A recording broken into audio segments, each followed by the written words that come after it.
Hey you, welcome to yet another Hussar Talk, where I kind of invite you to sit here with me, sip a hot beverage, and we just talk about the things we observe in life, and hopefully I can open your eyes to new ideas. And if you want to keep opening your eyes to new ideas, then I invite you to subscribe and also press the notification bell. I would love you for that. So, there's kind of a debate in terms of how one can approach their passions in life. Right. On one end of the spectrum, there's the people that say that you should be completely outward, right? You are in complete control of your destiny, right? And I tend to lean a little more on this side of the spectrum, because for me personally, that works for me, because that kind of counteracts my weaknesses in terms of where I stand in the the 5 personality traits, right? I'm very, very low in conscientiousness, and following this type of mantra that I am in control of my destiny, even though I know it's not infallible. For me personally, that is what works for me to get my attitude in the right place, right? I'm going to go a little more into that in a second. But on the other side of the spectrum, I'm going to follow my passions, but I'm going to also keep in mind that I am going to fail over and over and over and over, and I have to be prepared for that, right? So I'm going to go into this kind of, keep my options open, dip my foot in, and if it doesn't work, I'm going to find something that would work for me, which I think is a totally viable idea, right? And typically, I try to find somewhere in between those two things, and I think this is a really interesting debate, because in my last video, I kind of go into this mantra by a man named Brian G. Johnson that kind of inspired me, right? And Brian has this mantra of his that kind of is very, very much, I create my own destiny. I will play for the marbles. I will play for all of the marbles, and they will be mine. So very, very outright. And then somebody on that video commented something very, very eye-opening, something very constructive, and I like the comment a lot, so I'm going to read it to you guys. To me, Brian G. Johnson's attitude towards success seems like a double-edged sword. Right? Yes, you definitely, it's definitely good to have confidence in yourself and your abilities, but to tell yourself, I know I will be successful because I am in charge of my own destiny, sounds like a recipe for disaster if things don't turn out the way you wanted them to. I believe it's important for people to be able to accept both success and failure in their lives, because the truth is, we really don't have complete control over our own destiny, unless you are willing to do anything to be successful. But I'm sure you're not willing to do evil things in order to gain success, right? Of course not. We should always value goodwill over personal success, even if the pursuit of good costs us our own success. But I don't think you'll have to worry about that, because fundamentally your goal is to help other people. So your pursuit of success will always be in the pursuit of goodwill, as long as you keep that fundamental goal. Well, thank you for thinking the best of me. Anyways, I pray that you will achieve your goals and wish the very best for you and your channel. Hoping to see some awesome travel vlogs from you in the future, possibly. Cheers and God bless. Thank you, Jacob Britton. So as I kind of hinted at earlier, I think it's very, very important to kind of cater how extroverted or introverted you are towards your life pursuits in terms of what your weaknesses are in the five big personality traits. If you guys have not looked up the 5 big personality traits, I highly, highly suggest you do, and I highly suggest that you do some kind of a test that kind of puts you in a zone that you kind of understand where you sit in the big 5. I think it's going to give you a much larger idea. Personally, for me, I am low in conscientiousness.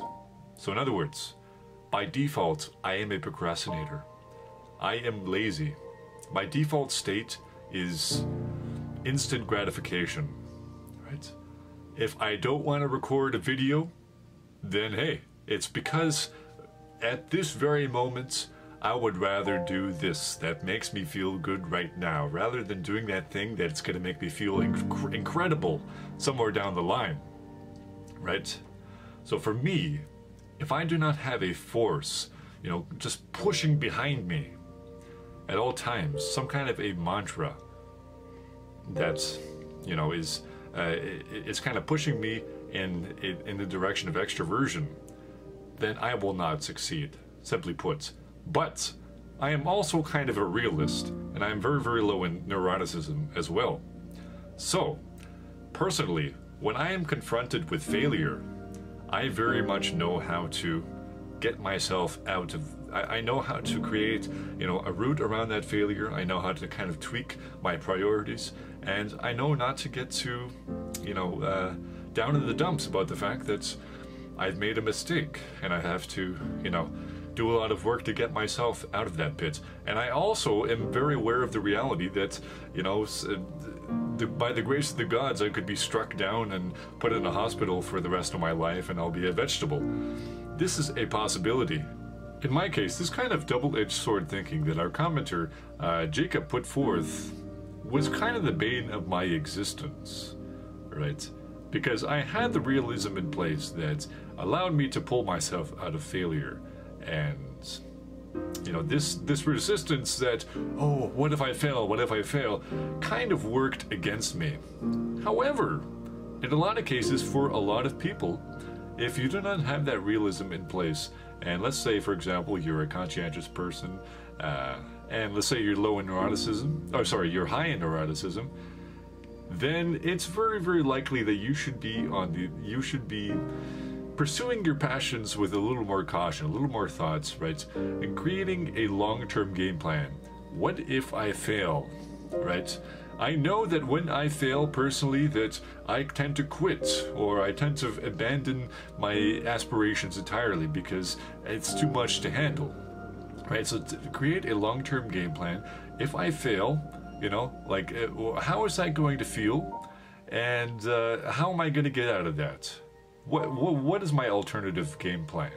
Right. So for a lot of people, that's what you should be doing, right?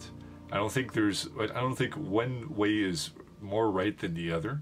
I think obviously in both cases it's very, very important to know how to fail, right? Understand that you will fail. I failed over and over on this channel so far, guys. I've failed over and over in life in general, but with this channel, guys, I've had lots of failures, lots of things fall flat, right? I've pulled through with all of them. And hey, tomorrow I might get hit by a car and I'll, cans no more. Boom, done, right? But I think there's two realms of kind of existence here. There's your attitude towards life, and then this kind of voice on your shoulder that is kind of the voice of reason and realism, right? I think the attitude you put forth is one that you can kind of separate from this voice on your shoulder, this little angel on your shoulder, right? So, and this is something that Brian G. Johnson talks about a lot, and this is when you see people in your life, you look at them, you can kind of almost instantaneously see, their attitude towards life. Do they know if they will succeed?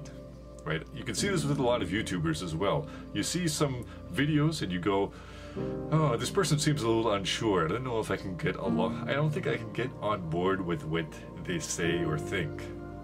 This is what I kind of see sometimes.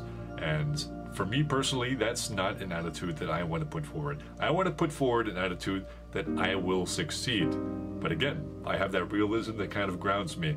And, and I might not think as far ahead as somebody that is on the other side of the spectrum, that is a little more cautious with how they pursue their aspirations. But I think at the very, very least, I'll know what to do when something goes horribly, horribly wrong. So thank you again, Jacob, for this video idea. I think it's a really, really good discussion. Don't worry, guys, I'm not going to go into this, this pursuit of this business, just like Dick First, completely, disqualifying any reality that I might fail. I still have this voice on my shoulder talking to me while I kind of, create this disconnect between the two. The attitude going forth is going to be one that is very, very, very outward. However, I can ground myself in realism. However, if you have identified to yourself that you're not someone that's able to do that to a very high degree because you have high neuroticism, then I do not suggest this path.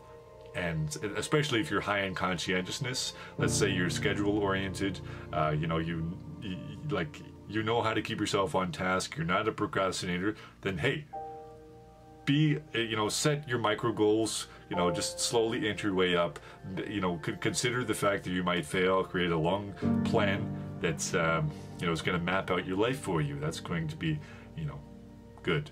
So, thank you so much, guys. Let me know what you guys think. I really enjoyed making this video. I love making videos in general, guys. My God. What a life. Life is beautiful. Thank you so much. All right. Cheers.